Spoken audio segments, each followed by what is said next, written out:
देख रहे हैं हेडलाइंस 24। मैं हूं आपके साथ शाहाना खान। शुरू करते हैं आज की हेडलाइंस के साथ। आज मनाया जा रहा है विश्व पर्यावरण दिवस। आईएमए ने बताया कोरोना की दूसरी लहर में 646 डॉक्टरों की हुई मौत। ट्विटर को मोदी सरकार का आखिरी नोटिस, सद्भावना दिखाई, अब अंजाम भुगतना होगा। क्या योगी आदित्यनाथ का उत्तर प्रदेश में कोई विकल्प नहीं है? अलीगढ़ शराब कांड में 25,000 के इनामी नीरज चौधरी समेत 3 गिरफ्तार, 200 से ज्यादा ठिकानों पर दबिश।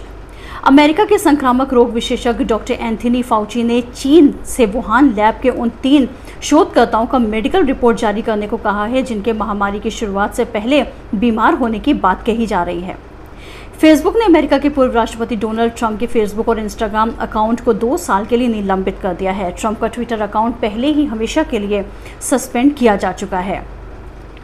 डीजीसीआई ने पुणे की सीरम इंस्टीट्यूट ऑफ इंडिया को कुछ शर्तों के साथ परीक्षण और विश्लेषण के लिए स्पुतनिक वैक्सीन के उत्पादन की मंजूरी दे दी है। मशहूर मेडिकल जर्नल लैंसेट की एक रिपोर्ट में कहा गया है कि कोरोना वायरस के डेल्टा, जो कि भारत में पाए गए हैं, वेरिएंट के लिए वैक्सीन की 2 डोज 6 से 8 हफ्ते के अंतराल पर दी जानी चाहिए। और नाइजीरिया में ट्विटर को अनिश्चित काल के लिए निलंबित कर दिया गया है। हाल ही में ट्विटर ने राष्ट्रपति मुहम्मदू बुहारी की एक पोस्ट को नीतियों का उल्लंघन बताते हुए डिलीट किया था। आइए देखते हैं कुछ खास खबरें। आज दुनिया भर में विश्व पर्यावरण दिवस मनाया जा रहा है। हर साल 5 जून के दिन दुनिया भर में विश्व पर्यावरण दिवस का आयोजन किया जाता है।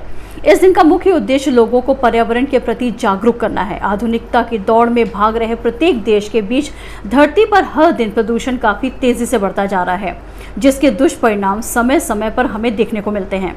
पर्यावरण में अचानक प्रदूषण का स्तर बढ़ने से तापमान में भी तेजी देखी जा रही है, तो कहीं कहीं पर प्रदूषण के बढ़े हुए स्तर के कारण लंबे समय से बारिश भी नहीं हो पाती। ऐसे में लोगों को पर्यावरण के प्रति जागरूक करने के लिए हर साल विश्व पर्यावरण दिवस मनाया जाता है। दुनिया भर में 5 जून के दिन हर साल विश्व पर्यावरण दिवस मनाया जाता है। इस दिन कई कार्यक्रम का आयोजन कर लोगों को पर्यावरण और प्रदूषण से हो रहे नुकसान के प्रति जागरूक किया जाता है। प्रदूषण का बढ़ता स्तर पर्यावरण के साथ ही इंसानों के लिए भी खतरा बनता जा रहा है। इसके कारण कई जीव जंतु विलुप्त हो रहे हैं, वहीं इंसान कई प्रकार के गंभीर बीमारियों का शिकार भी हो रहे हैं। आईटी एक्ट के तहत नए नियमों का पालन न करने को लेकर भारत सरकार ने इलेक्ट्रॉनिक्स और सूचना प्रौद्योगिकी मंत्रालय ने ट्विटर को आखिरी नोटिस भेजा है।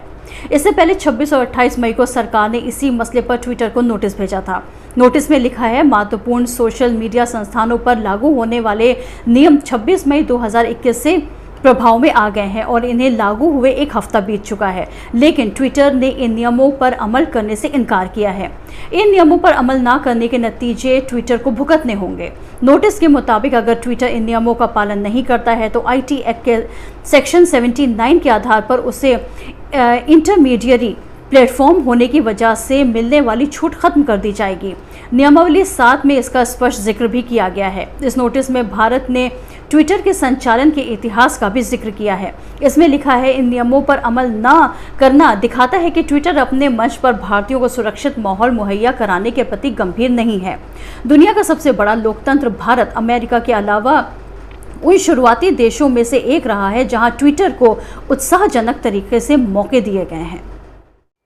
उत्तर प्रदेश में 2 हफ्ते की गर्मागर्म राजनीतिक हलचल के बाद फिलहाल माहौल कुछ शांत दिख रहा है, लेकिन इस शांति की अवधि कितनी लंबी होगी इसे लेकर आशंकाएं बनी हुई हैं।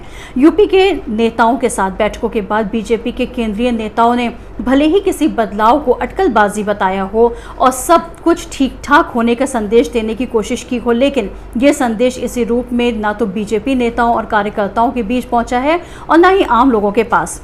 यानी सरकार और संगठन के स्तर पर बदलाव की चर्चाएं जारी हैं। राजनीतिक जगत में इस बात की भी चर्चा है कि योगी आदित्यनाथ को मुख्यमंत्री बनाना बीजेपी और राष्ट्रीय स्वयंसेवक संघ के शीर्ष नेताओं को अब ऐसा फैसला समझ में आ रहा है जिसे अब बदलना और बनाए रखना दोनों ही स्थितियों में घाटे का सौदा दिख रहा है। यूपी में बीजेपी के एक विधायक नाम ना बताने की शर्त पर कहते हैं, योगी ने बतौर मुख्यमंत्री खुद को वैसे ही बना लिया है जैसे प्रधानमंत्री के तौर पर नरेंद्र मोदी हैं। धार्मिक कट्टरता जैसी कई बातों में वो उनसे कई गुना आगे हैं और ऐसा दिखते भी हैं। मंत्रियों और विधायकों की हैसियत यहाँ भी वैसी ही है जैसी कि केंद्र के मंत्रियों और सांसदों की है। नौकरशाहों के जरिए यहाँ भी सरकार चल रही है और केंद्र में भी। उत्तर प्रदेश के अलीगढ़ में जहरीली शराब पीने से होने वाली मौतों के मामले में यूपी पुलिस ने अवैध शराब माफियाओं की धरपकड़ तेज कर दी है। शराब माफियाओं की तलाश में जुटी अलीगढ़ पुलिस की टीम ने उस वक्त बड़ी कामयाबी हासिल की जब उसने 25,000 के इनामी नीरज चौधरी सहित अपमिश्रित शराब का सामान सप्लाई करने वाले ठेकेदार 24 सिंह पर और बनवारी लाल को गिरफ्तार किया। अलीगढ़ के वरिष्ठ पुलिस अधीक्षक ने यह जानकारी दी। वहीं एसएसपी अलीगढ़ द्वारा अभी हिरासत में लिए गए अनिल चौधरी के साले 25,000 का इनामी बदमाश नीरज चौधरी के सघन पूछताछ व बरामदगी हेतु टीमों को आदेशित किया गया।